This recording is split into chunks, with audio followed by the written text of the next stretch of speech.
কখনো কি ভেবেছেন অন্যকে ভালোবাসার আগে নিজেকে ভালোবাসা কতটা জরুরি? সবাই বলে নিজেকে ভালোবাসুন, কিন্তু সেই ভালোবাসার মানে কি সেটা কি আমরা জানি? নিজেকে ভালোবাসা মানে নিজেকে গ্রহণ করা, ঠিক যেমন আছেন সেভাবেই। আমাদের অনেকের ধারণা নিজেকে ভালোবাসা মানে আত্মকেন্দ্রিক হয়ে যাওয়া, কিন্তু আসল বিষয়টা একেবারেই ভিন্ন।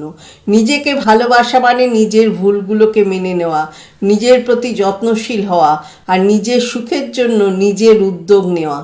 যে নিজেকে ভালোবাসতে পারে সেই অন্যকে ভালোবাসার যোগ্য হয়, কারণ নিজের ভেতরে শান্তি না থাকলে বাইরে সেটা ছড়ানো অসম্ভব। তাহলে নিজেকে ভালোবাসার উপায় কি? 1. নিজের রিয়েলিটি মেনে নেওয়া। 2. নিজের প্রতি সদয় হওয়া। 3. নিজের জন্য সময় দেওয়া। 4. নিজেকে গুরুত্ব দেওয়া। 6. নিজেকে ক্ষমা করে দেওয়া। 7.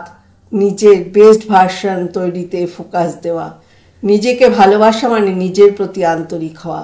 নিজেকে ভালোবাসতে শুরু করলে দেখবেন জীবন অনেক সহজ আর আনন্দময় হয়ে উঠেছে। ভালো থাকবে।